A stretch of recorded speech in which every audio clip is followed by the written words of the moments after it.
Hello students, welcome to the video reviewing the second half of the second DYRT test. If you take a look at the screen, the first question was, when Nora in desperation considers asking Dr. Rank for a very great favor, how does he respond? And then how does this stop Nora from completing her request? The way he responds is by professing his love for her, the fact that he has always loved her, and that he got the impression that maybe she loved him back because of the way they always had a much easier time communicating versus when Nora talks to her husband. How does this stop Nora from completing her request? She basically doesn't get to complete the request because she realizes that borrowing money from him comes with an additional cost of kind of acknowledging his feelings of love. And that on her part would feel like a betrayal towards her husband, right? If she accepts this man who says that he loves her money, if she accepts his money, then that would also be her accepting his love and affection. And she's not trying to cheat on Torvald. In fact, she's just trying to do everything to make sure that Torvald is, the only man in her life and the one that she saved, and she kind of keeps that narrative going. Number two, whom did Miss Lind abandon for a richer man, and why did she specifically need this richer man's money? So the person she abandoned was Nils Krogstad, right? She specifically needed the richer man's money because she was still taking care of an ailing parent herself. And so she basically had to make it was a practical move on her part to do that. All right, moving on to number three. What will Dr. Rank go as to the fancy dress ball next year, and what does he mean by this? Dr. Rank starts talking about, haven't you heard about the magic hat that makes you invisible? And he starts joking that next year his costume for the fancy dress ball will be invisible. And what he actually means by that is that he is dying. This is, again, it's something that you may have noticed. It's there. Dr. Rank knows that he's going to die. He was kind of waiting to get 100% assurance that the disease that he has, consumption of the spine, is going to kill him. And he's been sharing that information with Nora, but he hasn't been sharing it with Torvald. There's two reasons for that. One, again, there's that close relationship between Dr. Rank and Nora. But two, Dr. Rank makes a comment that, unsightly things or things that are not pretty don't sit well with Torvald, right? If anything sort of slightly inconveniences Torvald, he rejects them. So even Dr. Rank's kind of friendship with Torvald is kind of fraught with this idea of like everything has to be perfect, everything has to be his way for it to work. So again, what he meant by this is that he's going to be dead. He will not be alive for the next fancy dress ball. Number four, to what does Nora compare herself at the end of the play during her conversation with Torvald? And what is one piece of evidence from the second half of the play that supports this comparison? She compares herself to a doll. She compares herself to a doll that has been basically passed from one hand to another. The first set of hands were like her father, and then down to Torvald, which is really creepy. Which is her husband. And we'll talk about the Oedipus complex later.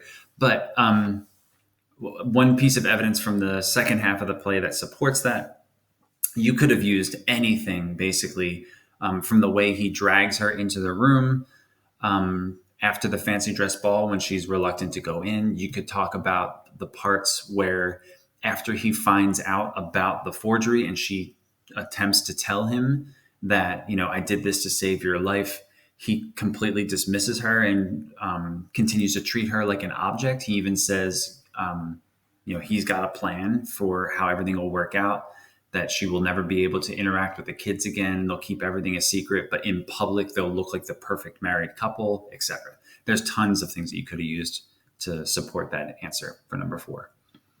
Number five, what does Nora expect Torvald to do when he learns about her forgery, and what prevents Torvald from meeting her expectations?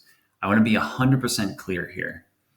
Nora expects Torvald to offer to take the blame. She does not expect him to actually take the blame. She just wants him to make the gesture of offering to do it, because that would actually show that they're equals in their partnership. She already is making a sacrifice to save his life, and so in return, she's asking for him to do something similar. Only this time, what he would have to sacrifice is his reputation. Um, and what prevents Torvald from meeting her expectations is his manly independence, right? The fact that he's so wrapped up in this Hungarian society's idea of like what is a man. You know, a man is independent. A man never relies on a woman. A man always has power over his woman or his wife, etc. Right? He is so entrenched in that idea, and those ideas are so firmly fixed in his mind that he simply cannot do that. That's what prevents him from kind of meeting that expectation. And again, she doesn't expect him to take the blame, right, or to say it was all his thinking. She just wanted the gesture of him offering to do that. Okay, and number 6. What, according to Nora, is the most wonderful thing of all, and why does Nora leave at the end of the play? The most wonderful thing of all, according to Nora, would be a marriage of true equality, where the husband and the wife are on the same level, have the same amount of power, and are doing things to enrich one another's lives equally, right? And to help and preserve one another's lives equally. Why does Nora leave at the end of the play? She leaves because she recognizes that that's not where her marriage is. And in order for her to kind of be in any sort of a relationship, she needs to figure out what it means to be a full human being, right? And that is something that she feels that she cannot do while still living in Torvald's home. The problem is, right, if she's there, he's always going to be over her shoulder, kind of telling her what she should and should not do, and like structuring their time together. So she basically says, in order for me to be 100% free, I need to leave. Obviously, there are kids involved, and there's mixed feelings about whether or not that was good for the kids, but that's an answer that we're kind of looking for, and that's the answer that she provides for here. I hope you found this informative. If you have further questions, please attend the virtual check-in or student support, and I can answer more questions then. Thanks.